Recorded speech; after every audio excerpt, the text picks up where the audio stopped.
Awesome. Welcome back.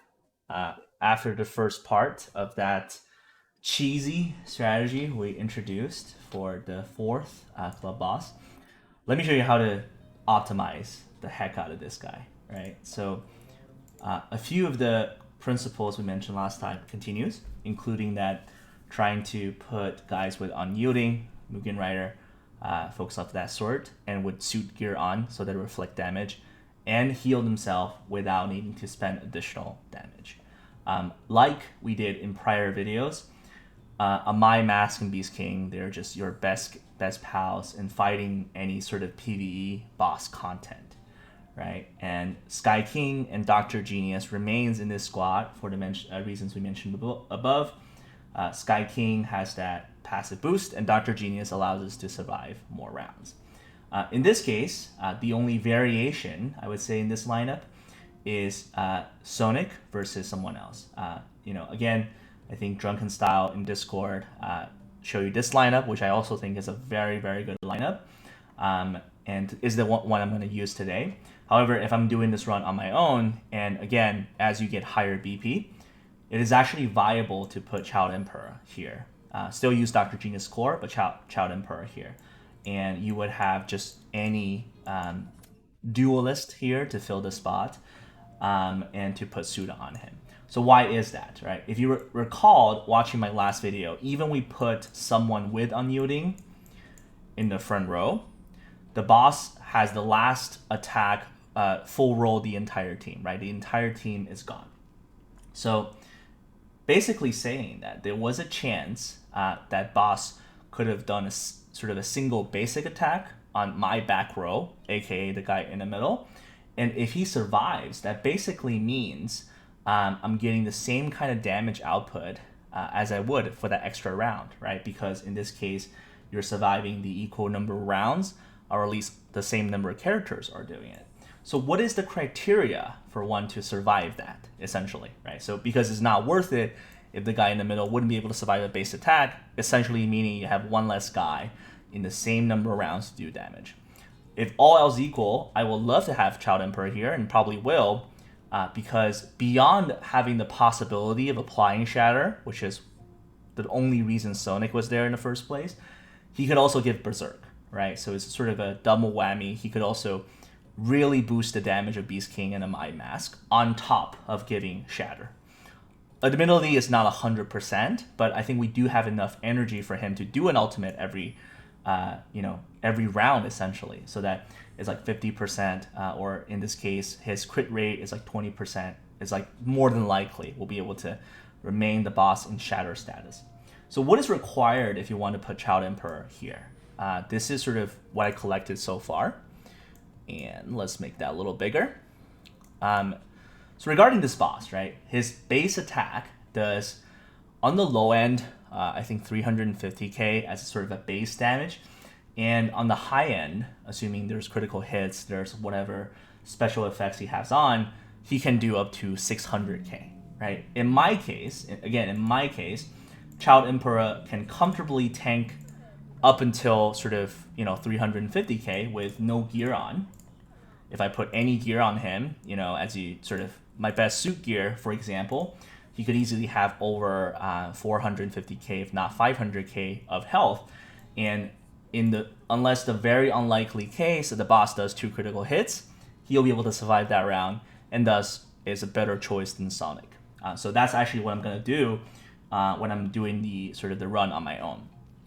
Obviously, for most of us, our Child Emperor, well, a lot of us don't have Child Emperor to begin with, and even when we do, is not trained up enough to at least comfortably tank the 350k base attack, right? He only needs to tank it once, but not all of them could.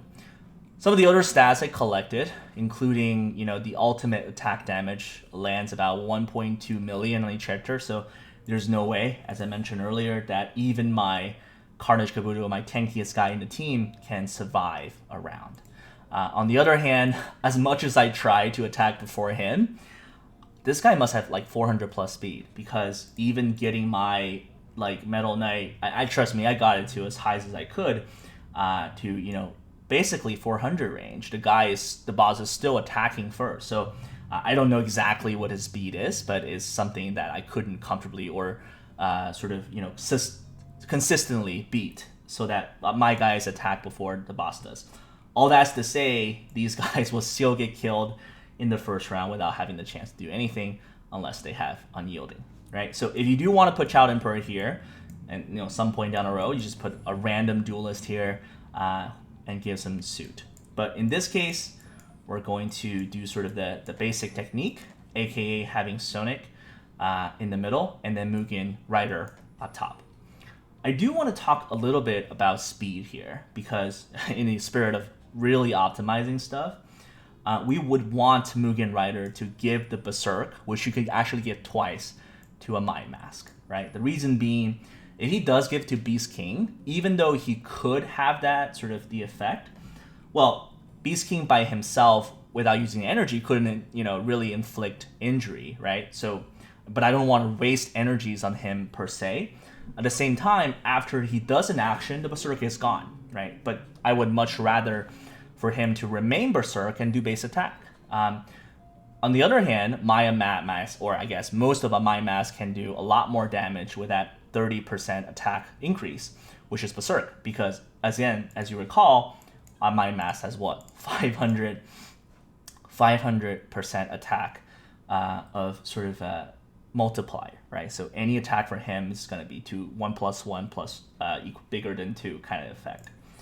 What you want to do essentially is you want to calculate the speed. So Mugen Rider goes first, which is fairly straightforward and simple.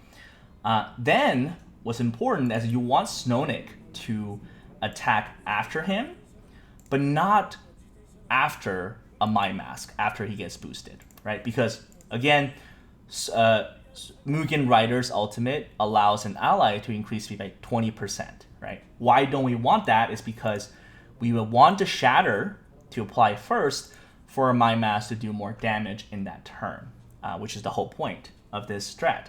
So essentially what you want to make sure of is that a Mind Mask, after having the appropriate gear on, this speed times 1.2, getting a 20% boost, is still lower than what Sonic has, is, in this case, 208. So I made the gap quite big, but you can, loosen it or widen it, whatever you see fit. In this case, Sonic remains to apply Shatter, while a Mind Mask gets to take care of the Berserk, right? On other news, Genius and Sky King, they could attack last. They're gone after one round. The only other things about gear, consistently as we mentioned before, have all the front rows guys on suit. Again, if you really want to optimize this, do not put defense on, because it reduces the damage they take, which is supposed to be a good thing, but in this case, their really damage reflection matters more to us. So, as little defense as possible. Obviously, if you don't have enough suit gear, just whatever you have up there is better than nothing. Beast King, as always, have Gangster on. Gangster beats any kind of other attack gear, at least for this guy. On my mask, straightforward, using Primal.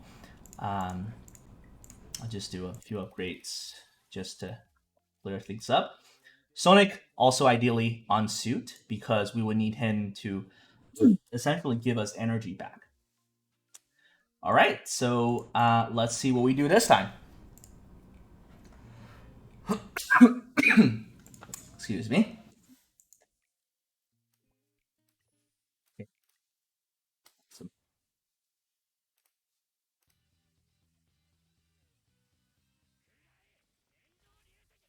Yeah, you see that 4 million. There's no way any of us can tank that. So what you do now is that now, even though going to Berserk, he still attacks after the Shadow has been applied, which is exactly what we wanted, right?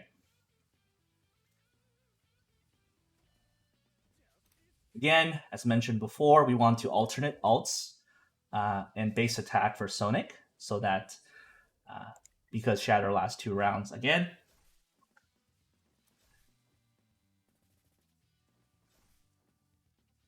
Pretty straightforward. Okay, now he is gone, but most of our damage guys remain. Again, sort of keep a mental note, right? one more clone at this spot, two more at this spot, right? So we can have two more rounds of attack before he one-shots the back row. All right, there you go. Finally.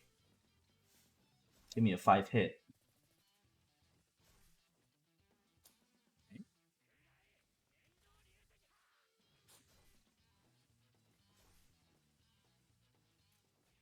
We have one last round before the boss does another ultimate and kill us all. You see that's 600k. I believe that's what a round critical hit. I'll probably have to look that back and see what it actually is. In this case, because I have Ganster on, like I would even have him base attack, even have the energy to do so. So this basically is the best I could do at this point in time, which is not quite enough, unfortunately, to get the orange tier chest. Well, especially not after today, after I did the first attempt using that cheesy strat. But hopefully, I think in a few days, all of us will be able to climb up the tier list and climb up a rank. And again, I think the damage goal we're ultimately aiming for is 50 divided by 3 is like 16, 17-ish, which hopefully we're both all getting close. And I would say most of the time it's not worth it to buy additional attempts, just because the drop rate of even orange chests doesn't guarantee an orange gear. I think it's like, anywhere from, you can ask the guys who did it already, but anywhere from like 5 to 10% to like, even 20%. But even then, it's not worth it because you still might get defense gear out of this. But essentially, all there is to this strat, or I guess any boss fight, is that these two guys are your best friends. I also know a lot of you guys have G4 already, who is also amazing. But in this case, because it's truly about surviving more rounds, G4 doesn't really get to shine as much. Later on, when we get to the Zombie Man core, this is when G4 will be a very crucial part of the team. And on the other hand, I also know that Boris is coming in fairly soon, and he is probably the single best attacker in terms of PvE. Again, but the problem with him is that I don't know how we're going to get his shards, because he was a limited SSR for all other servers. I think this is the first time, at least in the beginning stage, he was given out. So I think similar to G4, he will have his problem of not being able to limit break high. I would take a 5-star Amai over a 2-star G4, even a 3-star G4, even a 3-star Boros any day of the week, right? Especially after we just been given the keepsake for free, right? So for now, just focus your resources on these two guys, because they do really the bulk of the carrying here.